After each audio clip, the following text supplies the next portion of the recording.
Welcome to the second edition of the English Department News for the fall semester. My name is Mate Borka. And I'm Vivian Satmari. Not much news to report this month, except that the deadline of the Szakdolgozat is actually today on November 14th.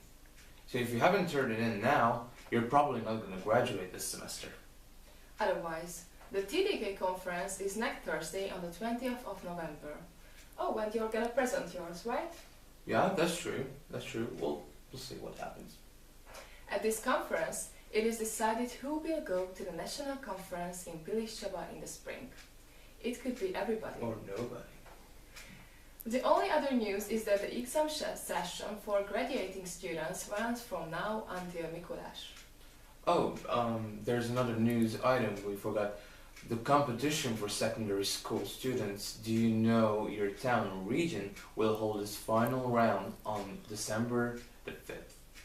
And now, I would like to bring you an interview with Pataki Eva, a new teacher in the department. And now, let me introduce Eva Pataki, who is the new teacher of the English department.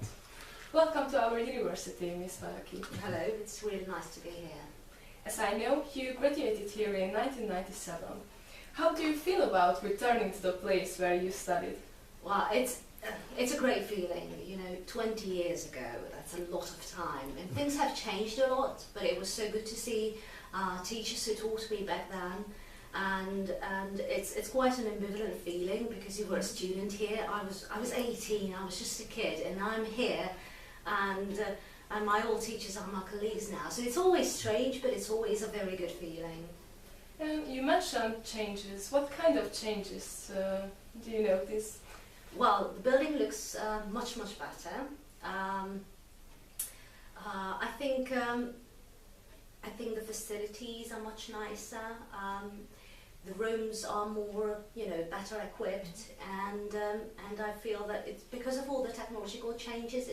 It's maybe easier to teach or easier to learn, or there are more opportunities and more ways to learn, and I really like that. And when I was here, we had the resource centre somewhere on this floor, and it's not here now. I really liked being there, but I like the new library. I think it's really nice, and there are loads of books that I can use and you can use there. So that's a good change for me, definitely. Well, that's good. And what have you done in the past 17 years? Oh, first I worked in secondary school. So when I graduated here, I started working as a teacher of English, and I did that for quite a long time.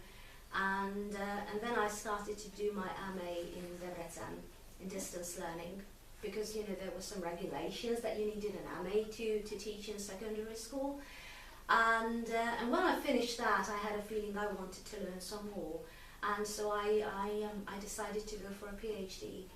So in the past 5 years I've been studying very, very hard for that. And if all goes well, I'm going to have my defense in sometime December or January. Oh, it sounds great. So it's been a lot of work, it's been a lot of learning, but I do enjoy learning, and it's given me a lot. And the best thing about it is that the foundations of all this were laid here.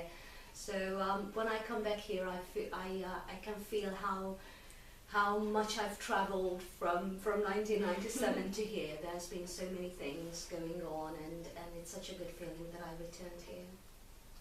Great. And you mentioned the secondary schools. Can you compare teaching in secondary schools and in university? Well, yes, definitely. I feel that at university students are much more interested in what I say. And this is a very good thing. Another thing, in secondary school, you're a bit like a mum, not just a teacher, or at least this is the way I do it.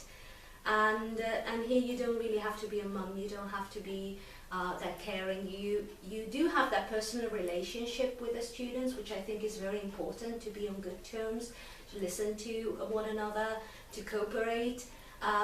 In secondary school, I think there's usually a bigger distance between the students, but some teachers like me get closer to the students and have good relationships and listen to their problems and stuff.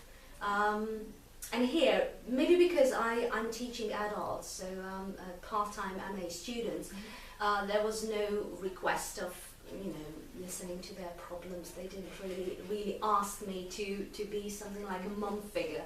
So that is different. But I feel that this atmosphere is much more liberating. It's not all about discipline and not all about homework, but creative work, and I think this is very, very important. Okay, great. And when did you decide to become a teacher, and why did you choose this profession? Okay, it's funny, I decided when I graduated because all along I wanted to be a writer and a translator, and when I got my degree I needed a job, so I started teaching, and in a few months I realized this is what I really like doing, because it involves all sorts of things that I like, communicating with people, discussing ideas.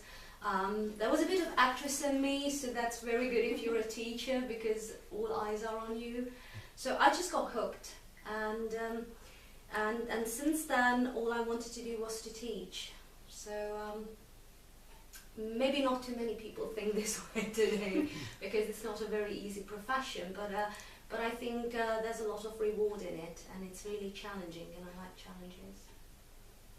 That's good. And what is your favorite subject to teach, and why? My most favorite subject to teach is obviously literature. I wrote my dissertation on contemporary British Asian literature, and because I like reading a lot and I like thinking about texts, I really like when I can discuss with students what they think about different texts. And I think it's a lot different from what we did in secondary school, when we had to, you know, learn everything about the author and they told us what to think about certain things. And now, 20 years later, I have the opportunity to discuss, to listen to different ideas and interpretations. And I really like the way different people interpret different texts, and I really like a bit of debate or trying to find consensus, which is not something that you definitely have to do. It's good if everyone has a different opinion, and I think it's really invigorating. It's really a good thing if you can sit down and discuss something that you're passionate or enthusiastic about. So literature is the one for me, definitely. And what interests do you pursue outside of the classroom except for literature? It's a good question. In the past few years I didn't have time for any interests or hobbies. So reading is my hobby, but it would be really nice if I could read a book without, you know, having a pencil in my hand and thinking about how I would write about it. I also like singing a lot, and I like walking in nature.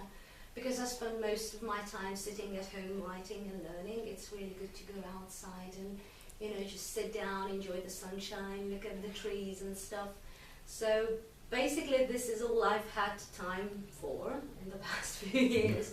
But I also like creative stuff, so I don't know, making jewellery or knitting. But I think I will have to wait until I retire to have time for that. That's nice. And what are you currently reading for enjoyment? For enjoyment? Nothing. Well, I am preparing for my doctoral exam. I've got 15 books to read and try to remember. I wouldn't say that I'm not enjoying it, but this is more work than nothing. But there's a book I reread all the time, convincing myself that it is necessary for work, but I do it because I enjoy it.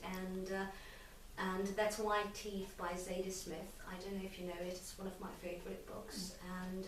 And each time I read it, there's a new layer that I realise or I come to see. I really like the humour in it, and it's always a joy to read. And finally, do you have any special plans for the future? Plans. I've learned that plans don't always, come true. But I do have plans. I would really love to get a permanent job at university because this is what I've been working for in the past years. So my plan is to teach at a university level, to have contact lessons, which I I would really enjoy, and in the distant future, I hope I will have some time to write, because that's something I enjoy. I mean, write fiction. That's like a big dream. Great plans. Thank you, Ms. Pataki, and thank you for your attention. I went to each of the 5 TDK contestants and asked them the same question. Why did you decide to write a TDK? Well, I've decided to write a TDK because I'm very interested in the topic I've chosen, and I want to study the connection between poetry and music. Okay, thank you. And are you nervous? A little bit. Okay, thank you very much. Why did you decide to write a TDK? It's a really good question. I asked myself the same several times during writing, partly because I found an interesting topic which I wanted to investigate, and we were also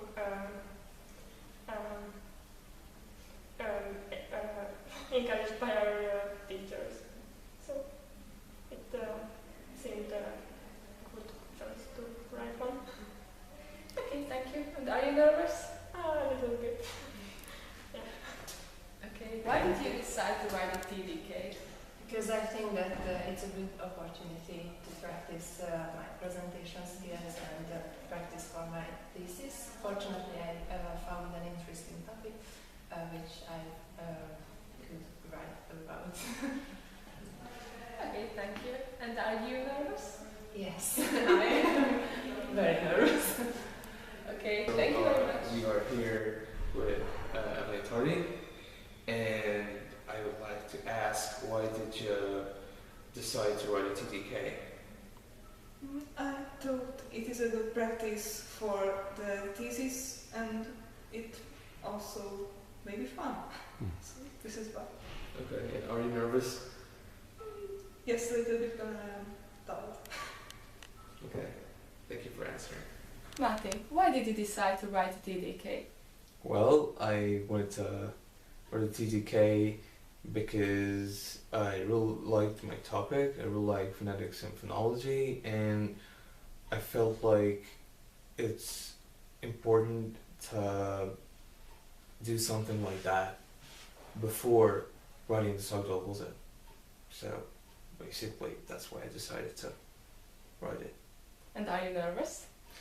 A little bit, yeah, because it's a competition and we're going to be evaluated, therefore, well, a little bit. Okay, thank you. You're welcome.